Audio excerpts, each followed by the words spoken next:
Virus corona jenis baru telah memorak-poranda perekonomian dunia, tak terkecuali Indonesia. Menteri Keuangan Sri Mulyani mengakui, bila wabah corona tak segera tertangani, pertumbuhan ekonomi Indonesia bukan tak mungkin bisa merosot ke 0%. Utang negara bertambah, dan angka kematian berlipat ganda. Lalu kapan pandemi ini berakhir di tanah air?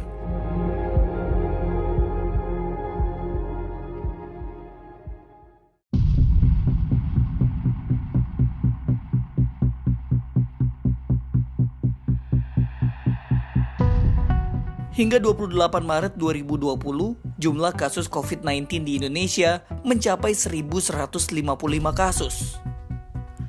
Angka kematian karena virus corona juga terus bertambah. Tingkat kematian COVID-19 di Indonesia sempat menyentuh angka 9%.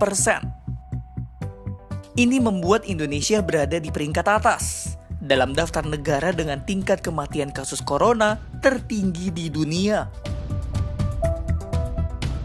Pandemi global ini diprediksi akan mencapai masa puncaknya di Indonesia pada 11 Mei 2020. Sementara penurunan kasusnya diperkirakan baru pada 10 Juni mendatang. Ya, baru sesudah Lebaran, ia bakal berangsur berakhir. Bahwa puncaknya akan terjadi di 11 Mei.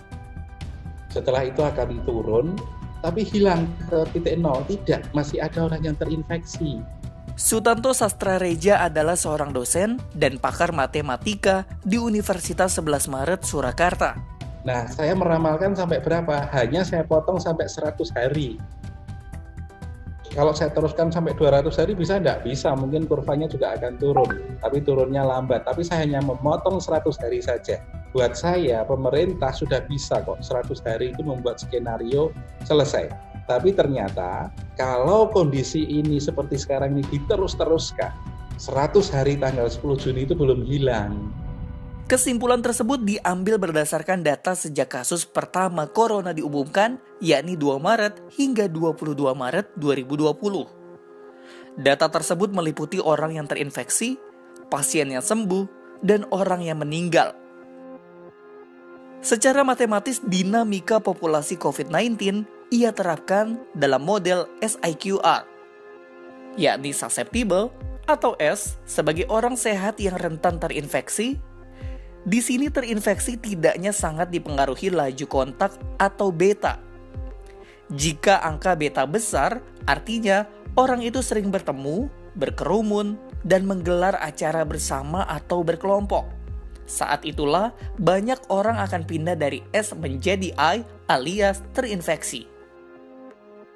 Selanjutnya orang terinfeksi ada yang meninggal dunia, ada juga yang sembuh, yakni dalam model ini disebut recover atau R. Di tahap ini mereka harus dikarantina total. Besarnya angka karantina atau Q alias quarantine tergantung pada kemampuan negara dan masyarakat untuk mengisolasi diri supaya virus tidak menyebar ke orang lain. Variabel tersebut kemudian disebut alfa. Jadi semakin besar angka alfa, maka penyebaran virus akan semakin berkurang. Berikutnya model itu dianalisis menggunakan model numerik. Hasilnya menunjukkan bahwa pada puncak wabah COVID-19, yakni pada pertengahan Mei, 2,5% dari populasi yang beresiko di Indonesia akan terinfeksi virus corona. Jika populasi yang beresiko di Indonesia sebanyak 50% dari jumlah penduduk, maka diprediksi ada 3.370.000 kasus COVID-19. Pemerintah harus memiliki skenario ampuh agar lebih cepat mengkarantina orang dalam pengawasan dan yang telah positif corona. Mainkan parameter alfa sama parameter betanya tadi. Alfanya dinaikkan, betanya diperkecil. Beta itu kan laju kontak antara orang yang terinfeksi dengan yang sehat. Alfanya itu kecepatan mengkarantina orang. Nah, ini diperkecil. Diperkecilnya di angka berapa? Di angka pertemuan itu yang titik-titik itu ada garis pink itu. Kalau tepat di situ angkanya, pasti tanggal 10 akan hilang. Grafik saya itu tanggal 10 langsung terjun ke titik nol. Tapi kalau tidak, pemerintah masih betanya besar sampai 2,0 misalnya, sementara alfanya masih di bawah 1, tanggal 10 tidak akan bisa selesai. Secara matematik seperti itu.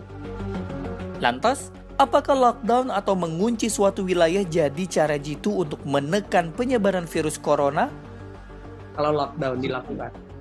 Jadi diskusi kami dengan teman-teman, kalau lockdown itu betanya 0. Kan tidak ada interaksi sama sekali, Mas. Betanya 0. Apa yang terjadi kalau betanya 0? Orang ekonomi akan marah-marah. Semua akan habis. Tidak ada kontak kok. Orang tidak akan naik Gojek, orang tidak akan beli sarapan pagi hari. Itu berarti tidak ada kontak sama sekali. Nah, kalau sudah seperti itu, pasti pertumbuhan ekonomi akan negatif, jatuh. Nah, saya di rumus saya itu tidak usah sampai 0 lah, di titik 0,5 saja itu masih bisa. Tapi naikkan alfanya, gitu loh. Begitu ketahuan dia dites, ya sakit, isolasi. Ya. Nah, juga orang-orang karena hanya 0,5 kan semua tidak keluar rumah nih yang sehat-sehat. Maka dia mengisolasi diri di dalam. Itu masih bisa dan bahkan akan terjadi sebelum tanggal 10 itu akan habis virus itu gitu. Selain kebijakan pemerintah dalam membuat skenario penanganan COVID-19, kesadaran masyarakat juga sangat penting untuk terus menjaga jarak hingga membatasi aktivitas di luar rumah. Jangan berharap virus corona bisa teratasi jika kesadaran untuk melawannya tidak dimulai dari diri sendiri.